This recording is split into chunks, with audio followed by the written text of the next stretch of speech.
Today I'm going to show you how to add all of your own skies to Luminar 4 so they are there for you to choose from the drop-down list in the Ai Sky replacement panel.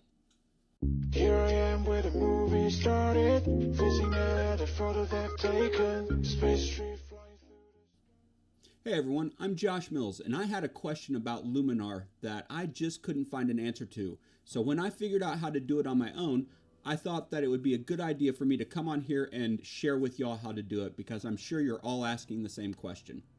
That question is, how do I add all of my personal sky files to the Luminar 4 software so that they're readily available from the drop-down list in the Ai Sky replacement tool?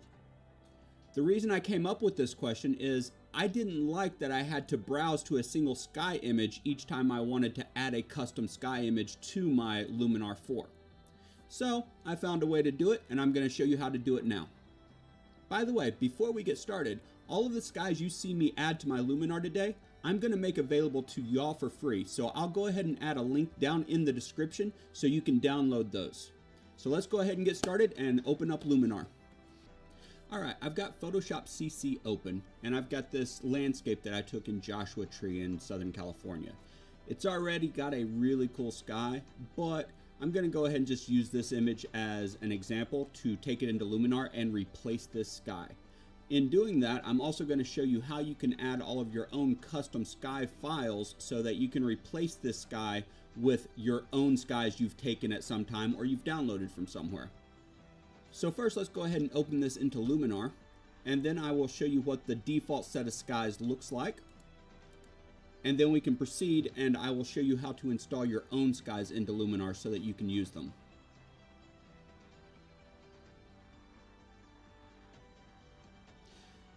So once we get into Luminar, if you go over here to the Creatives panel, you'll actually see Ai Sky Replacement, and you've probably seen plenty of videos about this tool already.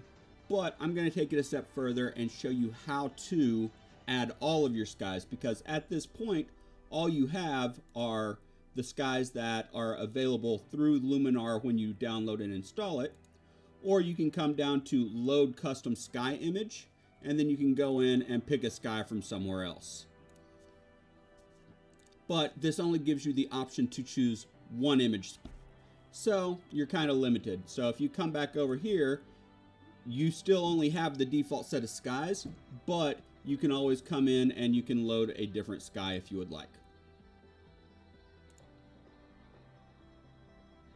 Alright, so that works for you, but it's not as convenient as I would like it to be. I would like to have all of my skies show up here. As you can see, it only remembers the one that I've currently loaded, and it doesn't remember any of the previous images that I've loaded for sky replacement.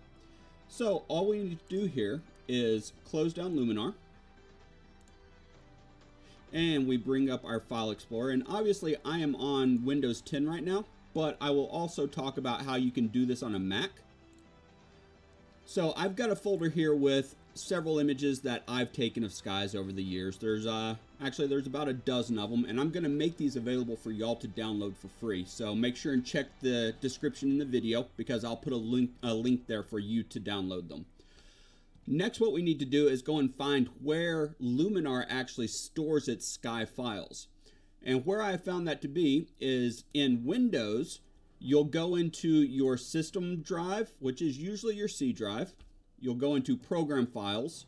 You'll scroll down to Skylum, Luminar 4, Profiles, Sky Textures. And as you can see, here are all the default pictures that Luminar includes for sky replacement.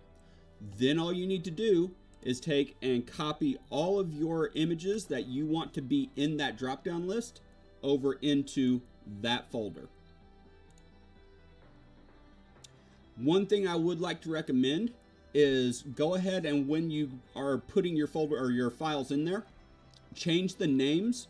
I liked putting my name in the front so that all of them pop up in sequence in the drop-down menu. And then I put a description of what each sky is, so it's easier for me to navigate through them from that drop-down. So after I've done this, I can go ahead and just close those out. And now whenever I go into Luminar,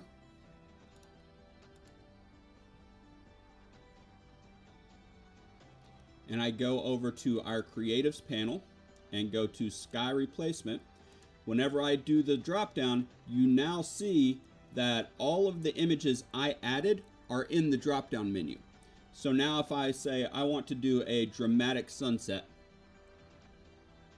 I just added my own dramatic sunset. And since we're here, I might as well go ahead and tweak it a little bit. So let me expand out the advanced settings here.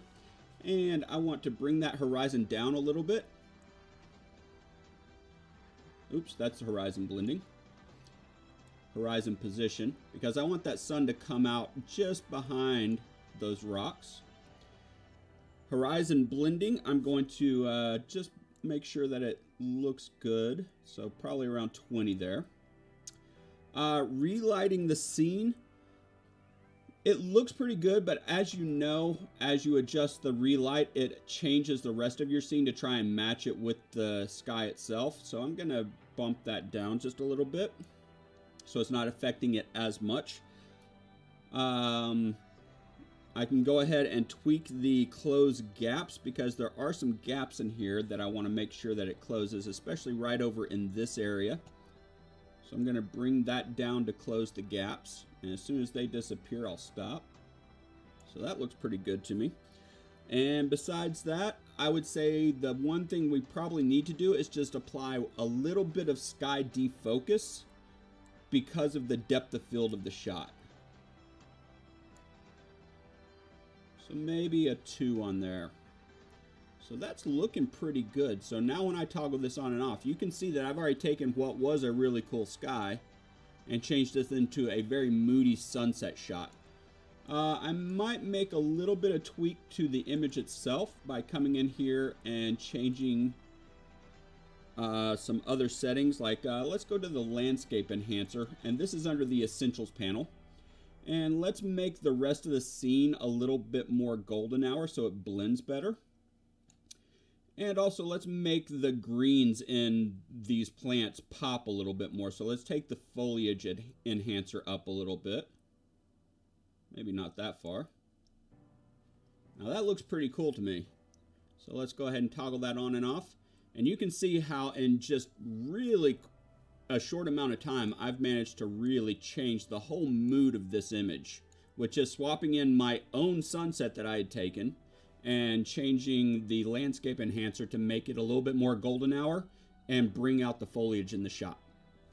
So that was easy.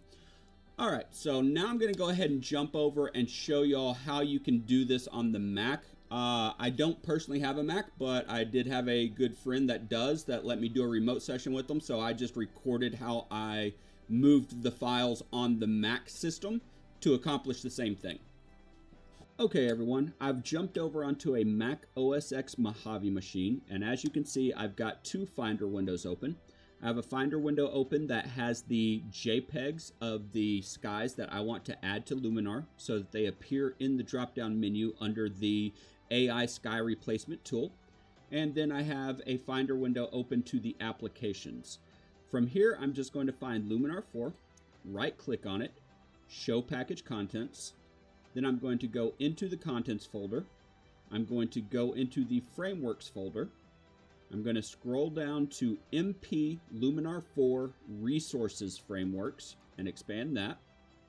I'm then going into Versions, A, Resources, Sky Textures. From there, I will just take and copy my custom sky JPEG files. I got it. And I'm going to drag them right over here and just copy them into that folder. After they've copied, we will be all set. So when I open Luminar the next time, those will then be included in the drop-down list under the Ai Sky Replacement tool. All right, I hope that helped you out and you learned something today about how to add all of your own custom skies to the Ai Sky Replacement tool in Luminar. If you liked what you saw, go ahead and hit that like button. And also go ahead and hit that subscribe button and the bell notification icon so you're notified anytime I upload new content here on YouTube. Y'all have a great day, guys.